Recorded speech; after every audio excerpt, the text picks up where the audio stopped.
Ladies and gentlemen, I would like to welcome you to my second StarCraft 2 commentary. Apparently just a lot of people leaving right now, so they don't want to watch this game as much as me and you do, or you and us. We want to watch this more than these observers here. So the matchup's going to be Terran versus Zerg, and Terran's going to be played by Bratok or Bratok. I'm going to call him Bratok, and Madfrog is the Zerg player.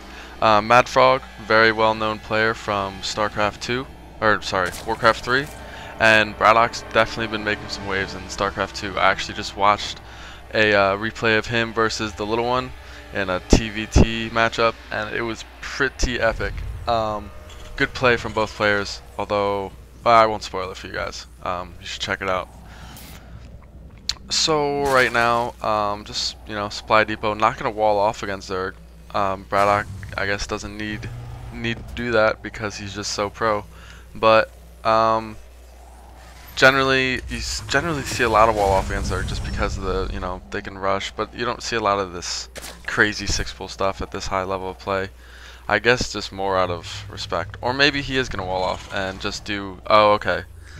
The reason he's not walling off that supply depot is because he's worried about the Baneling bust. So he's gonna be probably building a factory or maybe another barracks here to complete this wall, and that's pretty much un-Baneling bustable unless you invest a ridiculous amount of resources. So we do have a drone coming out from Madfrog. Gonna go for this 16 hatch. Nothing too unusual there.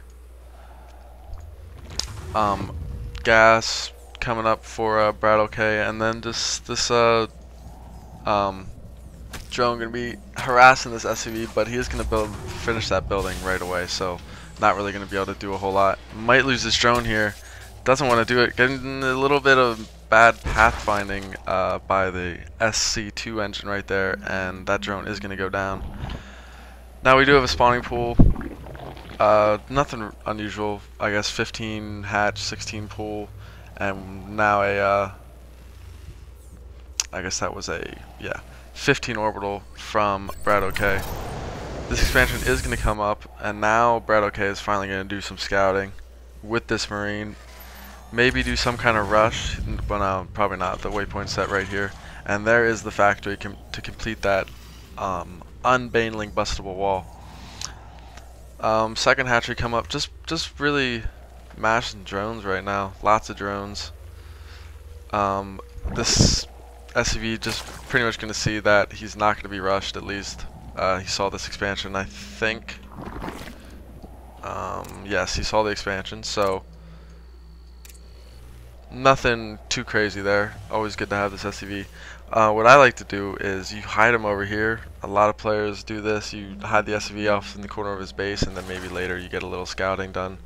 But not going to happen, as this SCV is going to be chased out of the base by these two Zerglings that just spawned.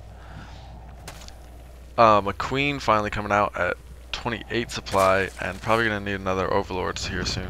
Otherwise there's going to be some supply blocking.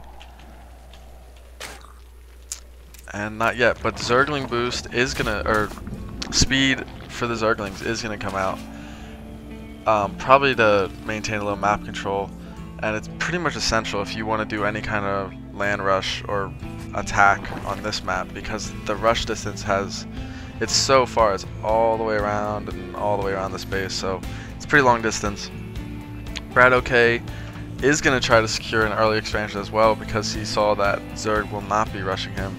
These two Zerglings probably just going to sit at the Zelnaga towers to try to get any early warning from possibly these Hellions that are probably going to try to harass this mineral line very shortly here. Two Hellions, no pre-igniter research on the way, but he's going to lift this off and complete the Baneling wall over here, moving that over probably to be able to put a tech lab on both of these. But one Zergling's going to get through and scout this expansion and the Baneling wall, and maybe kill an SCV here if he's not careful. Yep, Marine's going to take out that drone before he does any damage, but he did the most damage by scouting that expansion and this wall. Now this wall is susceptible to Banelings, as this only has 400 HP, a little more than the supply depot at 350, but definitely still vulnerable. In fact, they might be able to sneak through there. I'm not sure. We'll probably see that later. Obviously, this side is still completely open, but actually, we're about to see right now if Zerglings can squeeze through that gap. Probably not. I don't think Bratok would screw up a wall and let Zerglings run right through into his mineral line. But, you know, who knows. These Hellions are going to come down. This Queen is going to get picked off here, off the creep, no, but the Zergling's going to drive him back. But he's got to be careful here. With these 3 Hellions, are going to be able to roast Zerglings as they just did there. And now going to try to pick off this Queen, or maybe just, probably a better play, just run by the Queen, although there's a second Queen here. But this mineral line is largely undefended, probably going to lose a lot of these drones. 2 drones, 3 drones lost, 4 drones lost, but we are going to lose a Hellion here. Or, yep, Hellion's going to get blocked in. But doing work on this mineral line. Almost taking down this tech lab are these Zerglings, but the siege tank and marine got there in time. Meanwhile, this Hellion has no kills, and on the creep, these Zerglings are just too fast. You're going to be able to pick them off. Siege tech is not on the way. Oh no, siege tech is already done. My mistake. Here comes the banelings being morphed in right here. They're going to be able to blow that up, no problem.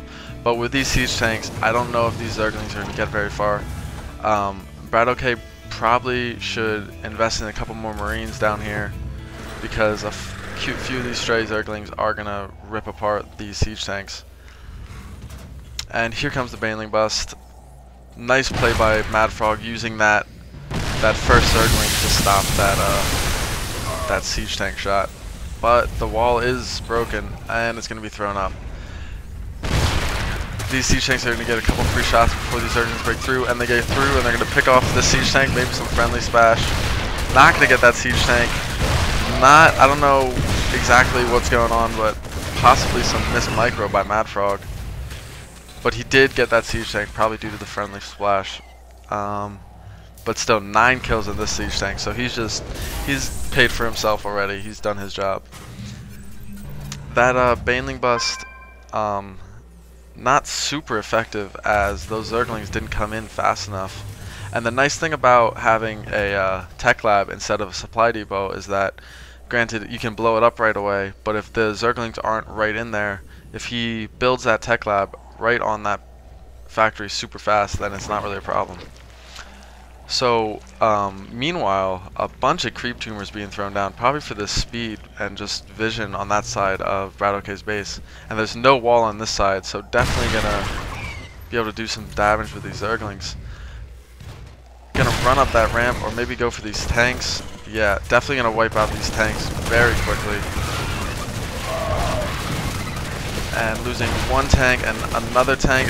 SCV's coming off the line to fight these Zerglings, but there's not and my buddy wants to talk to me, so 1 second.